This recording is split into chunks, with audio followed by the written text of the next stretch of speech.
Halo guys, balik lagi dalam channel gua. Guys, hari ini gua akan menceritakan satu kasus pembunuhan yang terjadi di daerah Kediri, Jawa Timur. Satu keluarga ini telah dihabisi di dalam rumah mereka. Dari 4 orang yang ditemukan, 1 orang dalam kondisi masih hidup. Permasalahan apa di balik pembunuhan ini? Yuk kita simak videonya.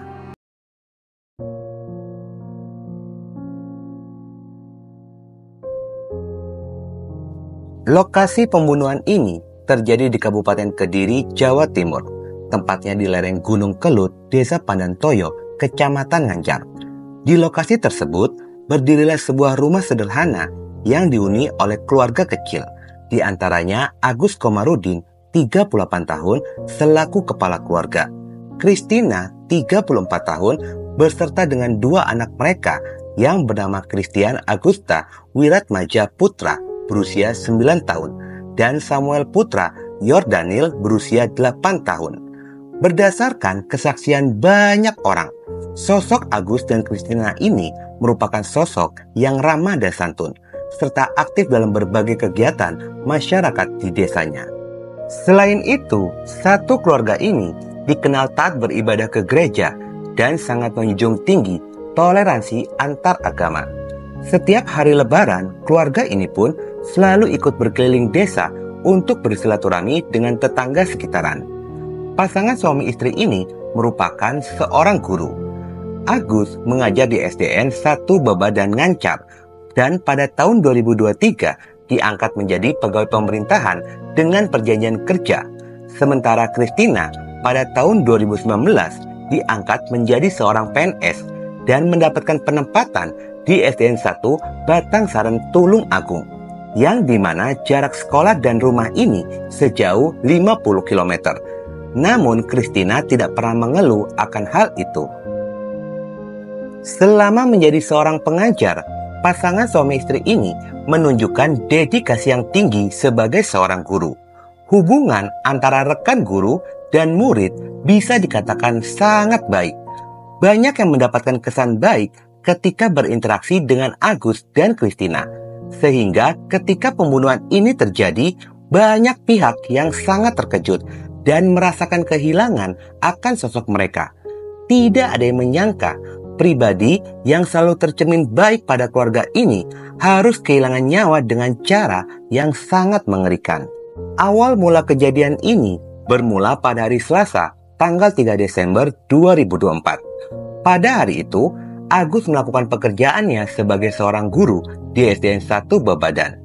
Usai dari mengajar, Agus menemui kepala sekolah. Di dalam percakapan itu, Agus mengatakan, "Pak, saya hari Rabu, besok izin karena ada undangan ASN Day." Permintaan izin dari Agus pun di-ACC oleh kepala sekolah. Namun di sela-sela obrolan itu, Agus mengungkapkan sesuatu yang dia rasakan. Dan Agus mengatakan, "Pak, saya kok dredeg." Lalu kepala sekolah mengatakan, "Halah, gak apa-apa pak, semangat, jenengan sudah bagus kok." Usai dari pembicaraan itu, semua berlalu seperti biasa, tidak ada hal yang mencurigakan. Pada keesokan harinya, Rabu 4 Desember 2024, Agus pun tidak pergi mengajar, dan ketidakhadiran Agus tidak ada yang curiga, lantaran sebelumnya Agus sudah izin karena akan menghadiri acara ASN Day di Desa Bulusari, Kecamatan Tarokan. Namun kecurigaan pun muncul, yang ternyata Agus tidak menghadiri acara ASN Day. Rekan kerja Agus berkali-kali menghubungi ponselnya, tetapi tidak ada respon. Hal itulah yang membuat rasa penasaran pihak sekolah, lantaran Agus tidak pernah seperti itu sebelumnya. Akhirnya, rekan guru dari Agus memutuskan untuk datang menemui Agus di rumahnya. Setibanya di rumah Agus, rumah pun dalam kondisi sepi. Lalu rekan kerja Agus mengetuk sembari memanggil Agus dari luar rumah. Tidak kunjung mendapatkan jawaban. Rekan guru dari Agus mengunjungi rumah saudara Agus dan bertemulah dengan seorang pria bernama Supriyono. Lalu mereka bersama-sama mengecek rumah. Supriyono berinisiatif membuka jendela rumah dari luar. Ketika jendela itu terbuka, mereka melihat ada bercak darah di atas kasur. Didorong rasa penasaran, apa yang telah terjadi di dalam rumah. Lalu mereka mengintip melalui lubang tembok kayu di dapur. Di saat itulah terlihat tangan tergeletak di lantai yang diduga tangan itu milik Christina. Namun keduanya tidak berani masuk ke dalam rumah dan memutuskan untuk melaporkan kejadian itu pada pihak kepolisian setempat. Polisi yang mendapatkan laporan segera bergerak menuju ke lokasi. Saat polisi tiba di lokasi, pihak kepolisian membuka paksa pintu rumah dan ditemukan jasad anak pertama berada di ruangan tengah. Ketika dicek ke dalam lagi, ternyata ditemukan 2 jasad lagi, yaitu Agus dan Christina yang sudah tidak bernyawa di dapur. Sementara Samuel, anak bungsu, ditemukan di dalam kamar, dan ternyata Samuel ini, meski mendapatkan luka pada tubuhnya, Samuel ditemukan masih dalam kondisi hidup. Pihak kepolisian dengan sigap membawanya menuju ke rumah sakit guna menyelamatkan nyawanya.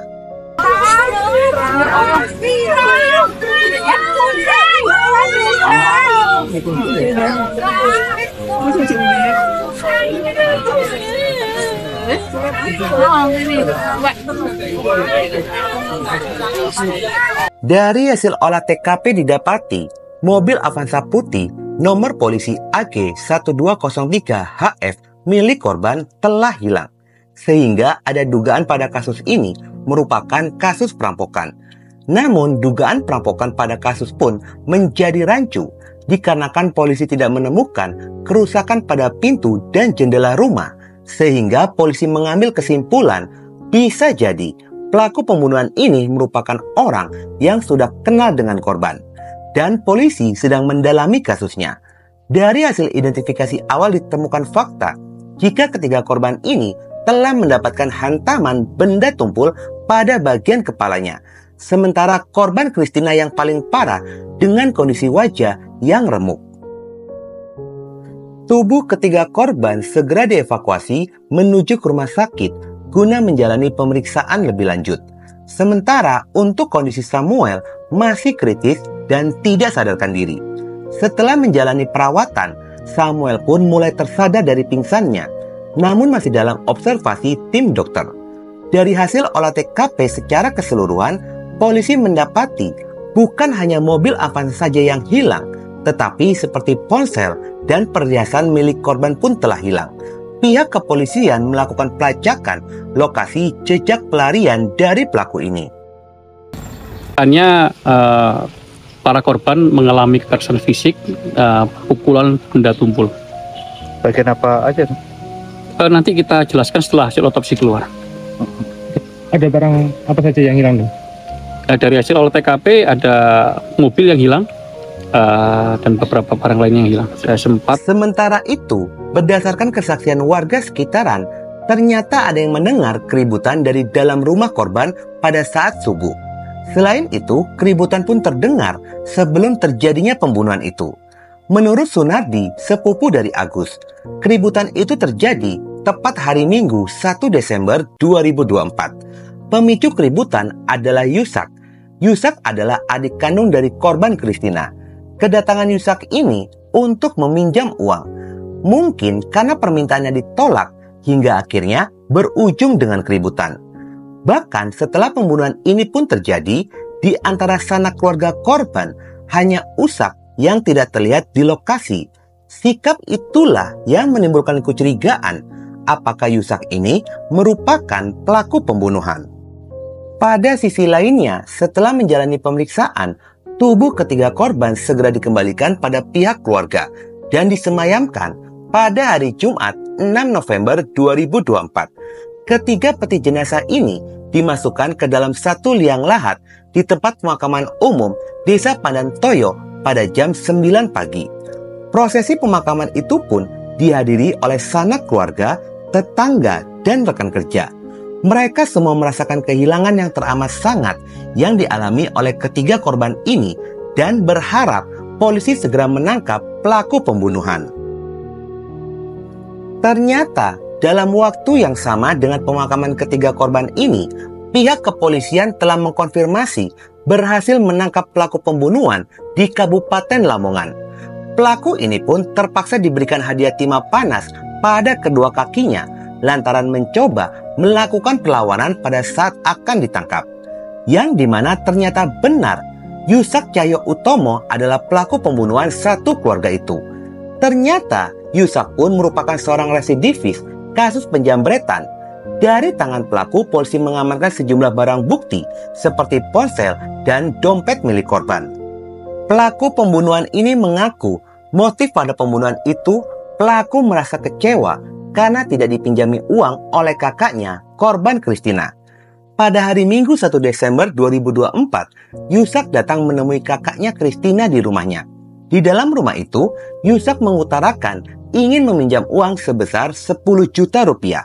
Dikarenakan jumlahnya terlampau besar, permintaan itu pun ditolak oleh Christina. Selain jumlahnya yang besar, ternyata permintaan itu ditolak karena sebelumnya Yusak pun pernah meminjam uang 2 juta tidak kunjung dibayar.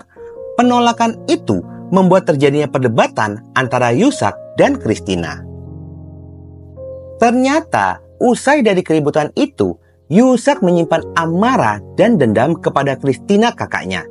Entah apa yang ada di dalam pikirannya pada saat itu, Yusak pun memutuskan untuk membalas kakaknya dengan cara membunuh. Pada jam 3 dini hari, Yusak berjalan kaki menuju rumah kakaknya sembari membawa palu. Setibanya di rumah korban, pelaku ini menunggu di luar yang posisinya terhalang satu pintu dapur.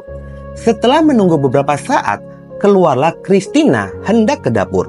Di saat itulah Yusak menyergap dan langsung menghantamkan palu pada kepala korban sebanyak 3 kali.